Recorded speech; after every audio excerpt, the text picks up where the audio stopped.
Hello बच्चों, JEE main 2022 का question है ये ना, 2022 का क्वेश्चन है।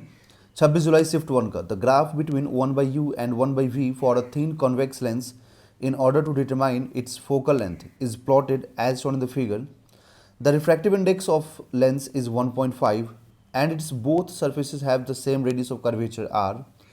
The value of r will be है ना डैश डैश सेंटीमीटर। तो यहाँ पर रेडियस ऑफ कर्वेचर का वैल्यू आपसे पूछ रहा है। देखिए मैं आपको यहाँ पर ना पहले लेंस ड्रॉ करके दिखाऊंगा और साइन कन्वेंशन, क्योंकि साइन कन्वेंशन के बिना सॉल्व नहीं हो पाता है कोई भी क्वेश्चन, इसका बहुत मुश्किल होता है सॉल्व करना। साइन कन्वेंशन में एरर होने का मतलब क्वेश्चन में एरर होगा एरर कन्फर्म होता है। तो मान लीजिए कॉन्वेक्स लेंस हो गया और ऑब्जेक्ट आपने यहाँ रखा है, तो ऑब्जेक्ट यहाँ रखा है तो लाइट इधर जाएगा, ठीक है। तो लाइट का डायरेक्शन ये हो गया, तो अब लाइट का डायरेक्शन ये हो गया एंड ये फर्स्ट सरफेस हो गया, ठीक है। तो अगर फर्स्ट सरफेस से देखें हम लोग तो इसका रेडियस इधर मेजरमेंट करने जाना पड़ेगा, ठीक है। लाइट जिस सरफेस पे एंटर करता है ना, उसको हम फर्स्ट सरफेस बोलते हैं। तो इसका रेडियस इधर मेजरमेंट करने जाना होगा और इसका रेडियस इधर मेजरमेंट करने जाना होगा। तो इसका मतलब हम लोग क्या बोलेंगे कि जो फर्स्ट सरफेस है उसका रेडियस तो पॉजिटिव होगा, बट सेकेंड सरफेस का रेडियस नेगेटिव होगा, क्योंकि रेज के अपोजिट में जाओगे ना इसका मेजरमेंट करने इधर, तो नेगेटिव लेना पड़ेगा, ठीक है। अब रही बात ग्राफ की, तो ग्राफ में देखिए तो इस वाले एक्सिस पे ये जो 1/v वाला एक्सिस है, 1/v पे 1/u क्या होगा, ज़ीरो होगा, ठीक है ना। 1/u ज़ीरो होगा, तो हम लोग क्या बोलेंगे कि 1/v का जो वैल्यू है, ये जो 1/v का वैल्यू है, मैं लिख रहा हूँ कि eight 1/v is equal to 0.1 पर सेंटीमीटर, 0.1 पर सेंटीमीटर,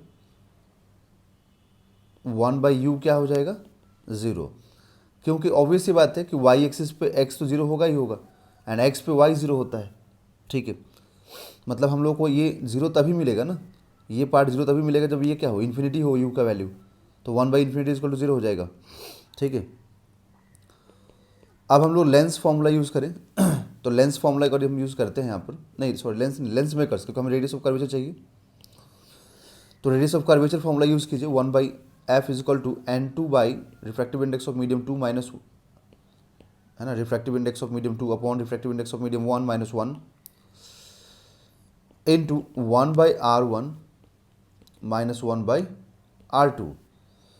तो ये एयर है, ये इधर में एयर है, ये 1.5 है, ठीक है, क्योंकि 1.5 मटेरियल से बना हुआ है एंड ऑब्जेक्ट जिस मीडियम में होता है बच्चों उसको फर्स्ट मीडियम माना जाता है। तो फर्स्ट मीडियम कितना क्या हो जाएगा, एयर हो जाएगा ना। तो आप यहाँ पर लिखेंगे 1/f is equal to first medium air और ये 1.5, ओके, और ये 1/r माइनस 1/r। अब देखिए यहाँ पर एक प्रॉब्लम और आएगी बच्चों, क्योंकि हम लोग को यहाँ पर फोकल लेंथ नहीं मालूम है ना। तो फोकल लेंथ नहीं मालूम है तो हम लोग को फोकल लेंथ भी निकालना पड़ेगा, ठीक है। लेंस मेकर सॉरी इससे लेंस फार्मूले से ये सब्ट्रैक्ट होकर 0.5 आएगा और ये 2/r। तो हम लोगों को यहाँ से लेंस फार्मूला यूज़ करना होगा, लेंस फार्मूला, ताकि हम फोकल लेंथ निकाल सकें, क्योंकि 1/v दिया हुआ है, 1/u भी दिया हुआ है और f चाहिए।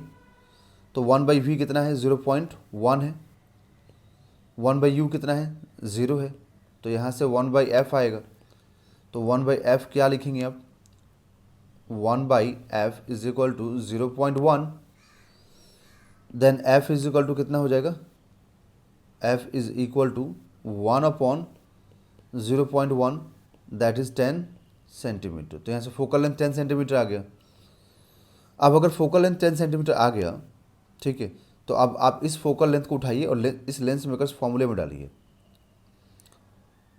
तो 1/10 is equal to 0.5 into 2/r, ठीक। तो ये दोनों मल्टीप्लाई हो कितना हो जाएगा, 1। तो यहाँ से आएगा 1/10 is equal to 1/r, then आप क्या लिखेंगे कि r is equal to 10 centimetre. तो बच्चों यहाँ से रेडियस ऑफ कर्वेचर जो आया ना वो 10 सेंटीमीटर आ गया, ठीक है। तो आई होप आपको समझ में आ गया होगा कि कैसे सॉल्व करना है इसको।